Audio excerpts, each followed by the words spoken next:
Welcome back. In this section of the course, we'll be looking at double angle formulas.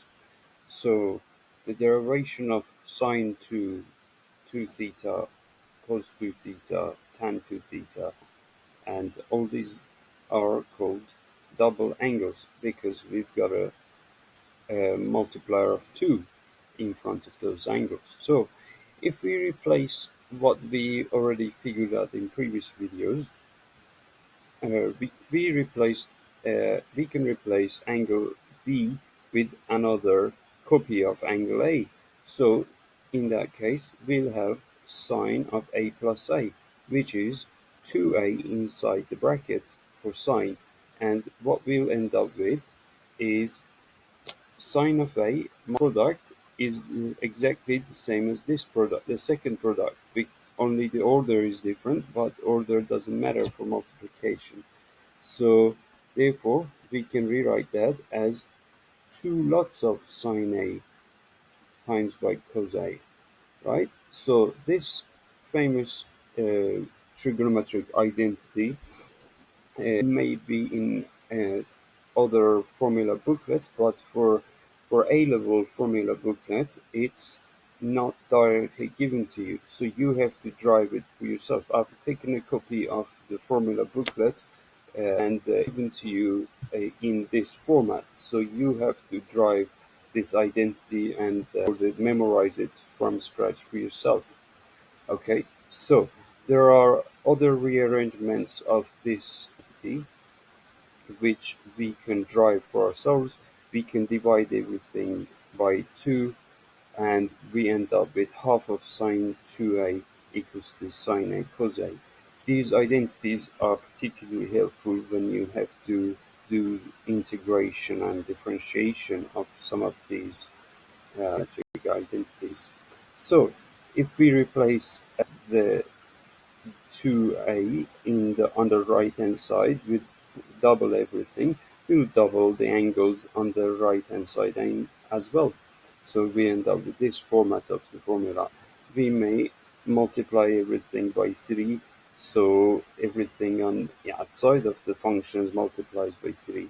Or we might replace the double angle with a number with 60 degrees.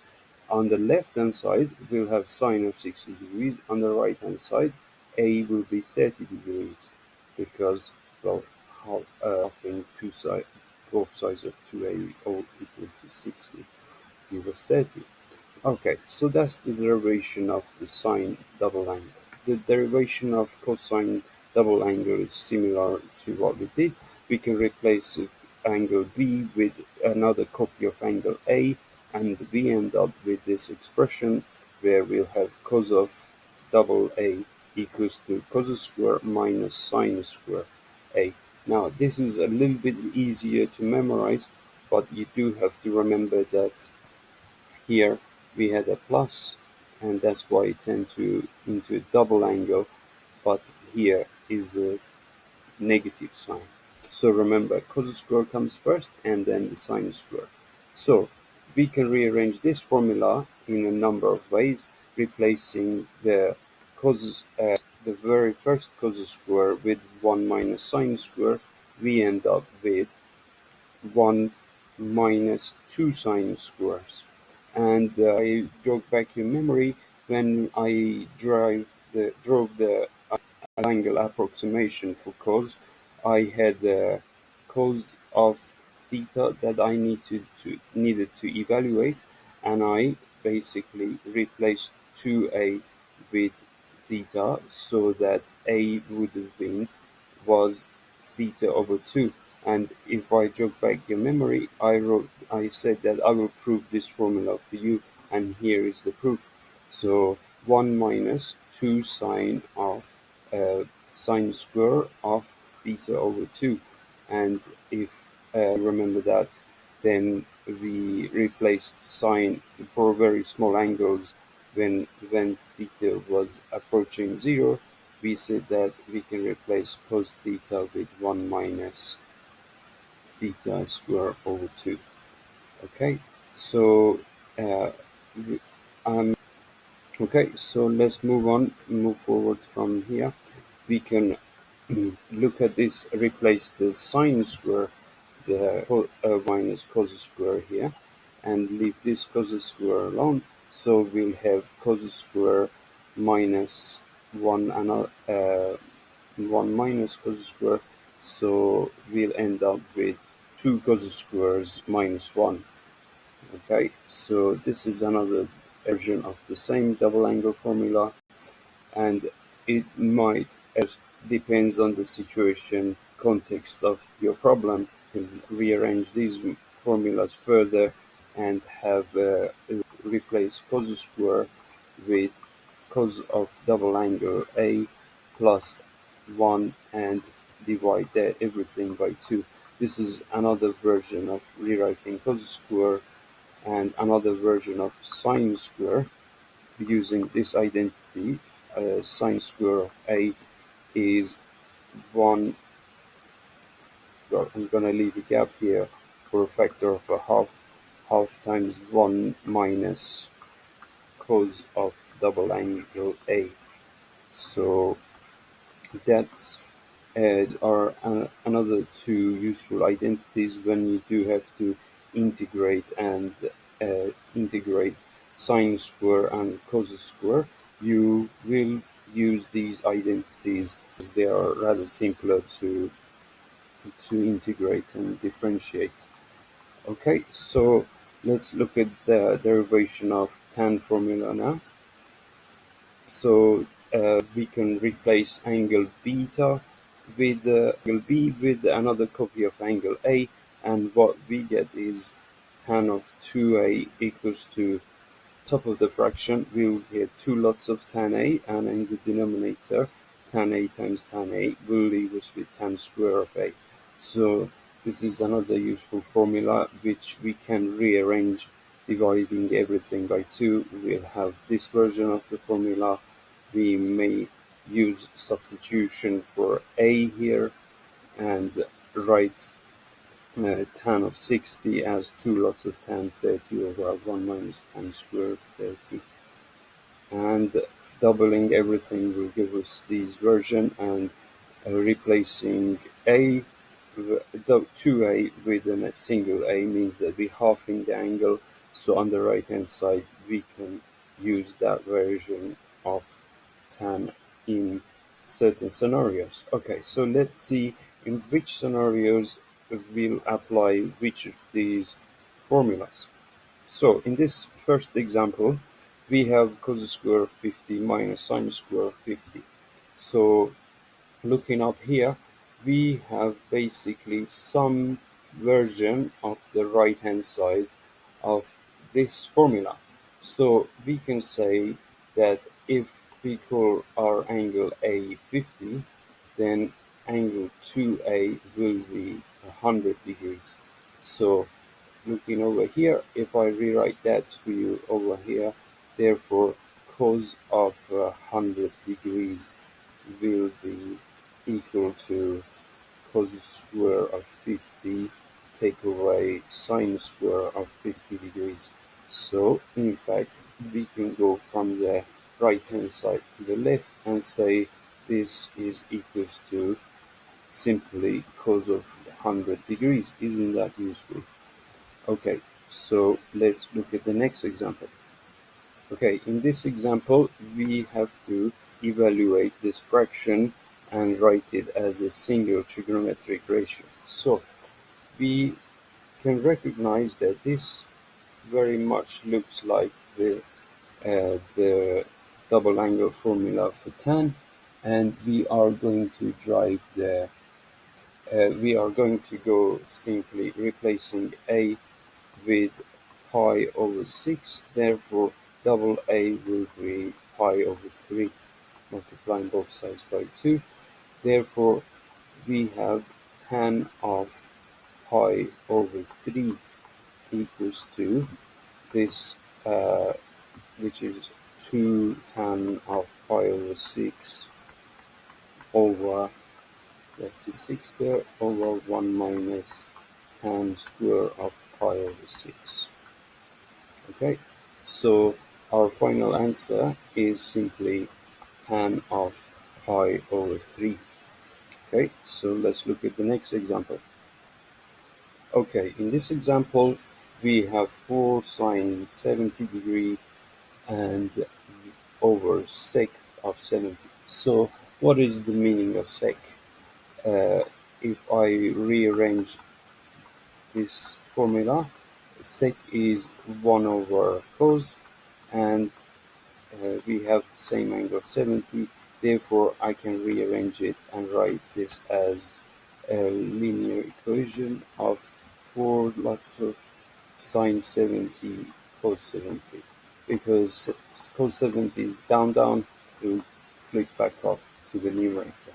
So what is 4 times sine of an angle cos of an angle? We can rewrite that as 2 lots of, if you look at the sine formula there, 2 lots of an angle, 2 lots of sine of 2 sine 70 cos 70.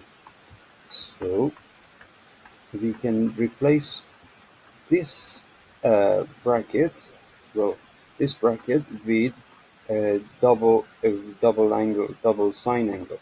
So that's, if we double 70, we'll have sine of 140 here, 140 degrees there. So that's the simplification of that bracket there. So that's it. So the final answer is simply 2 lots of sine of 140. So what I did, I simply broke up this 4 into 2 factors of 2 times 2, because I required to just have a 2 with this bracket there. So that's it. So this is a times, not a x. Alright, so let's look at the next example together. Right, so in this example we have uh, given that x is 3 sine theta and y is 3 minus 4 cos of double angle theta. We've been asked to eliminate theta and express y in terms of x. Now, this question is rather involved and a little bit tricky to handle, but using our double angle identities, that's not a big problem. So, first of all, if we have to eliminate thetas, that means eliminating sine of theta and cos of 2 theta. So sine of theta, we can write that as x over 3. So that means rearranging these two equations to get rid of this cos 2 theta as well. So let's rearrange the first one and write sine theta as x over 3. And we can write our 4 lots of cos uh, cos 2 theta and use the fact that cos 2 theta can be replaced with which of these things we can use. There's 3 versions on top of the page.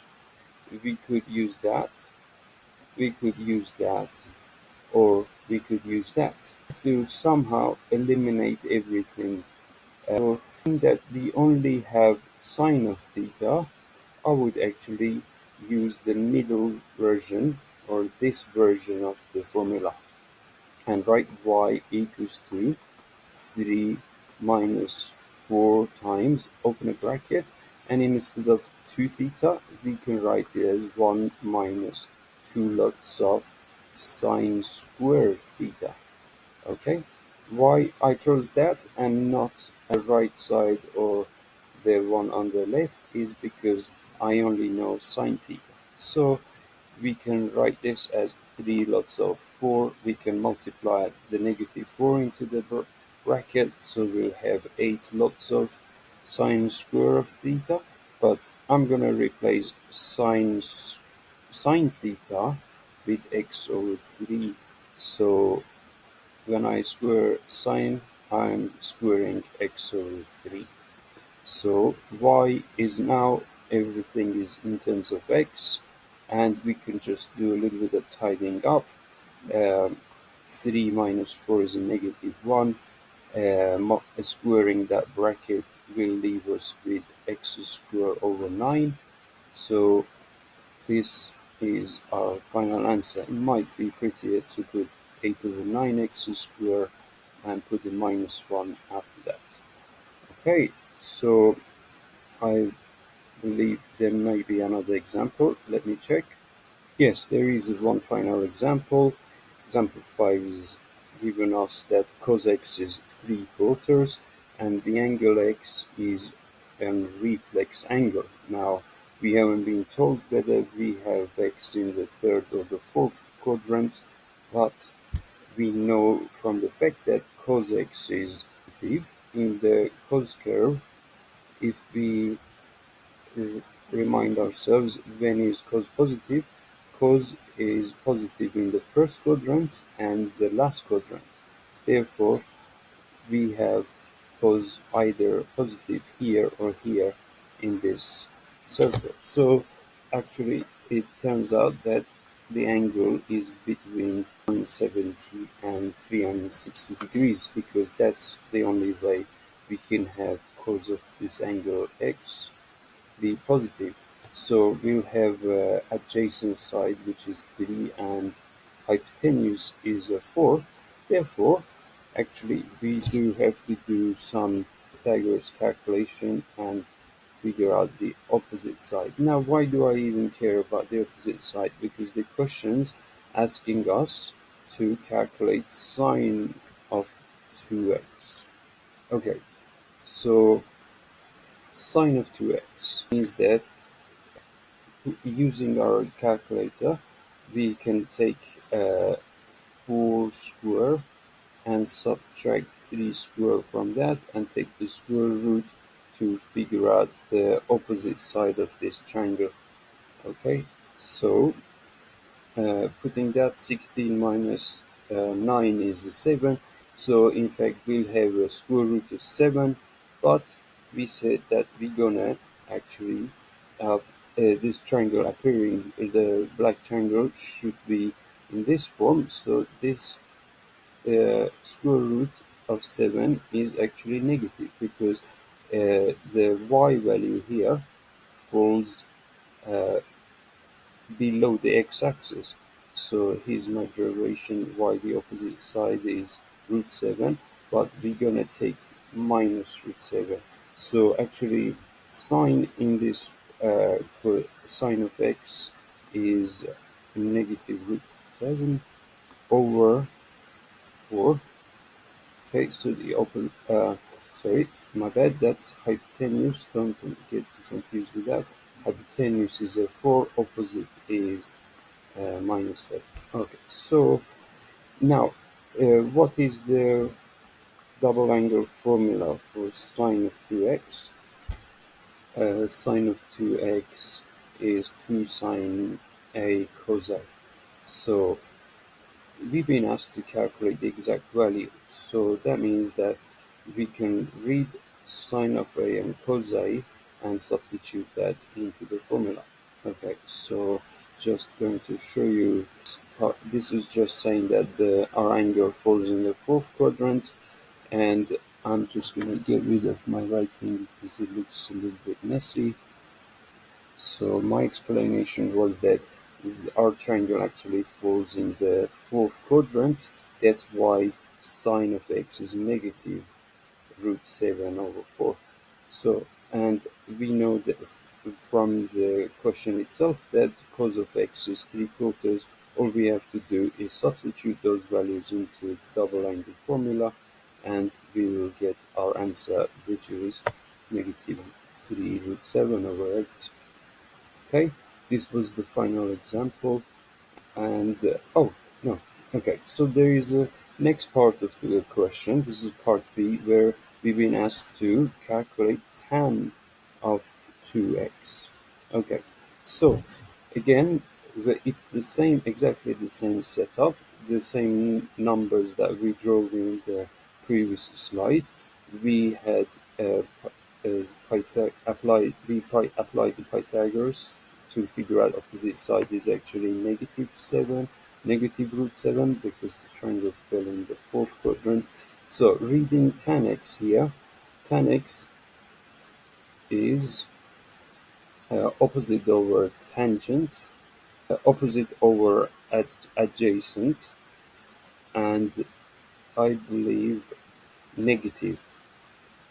Okay, so negative root 7 over 3, yes.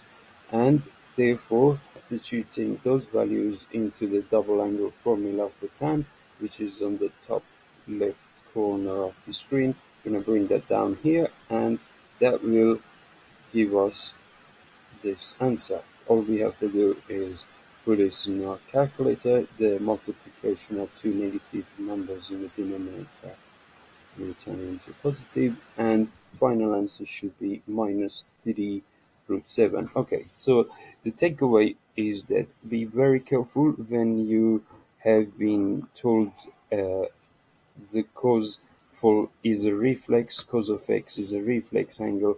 So really there was the four quadrants here, and our triangle fell into the fourth quadrant. Okay, so I'll leave that to you to practice the exercise from exercise 7C, and I'll see you in the next video.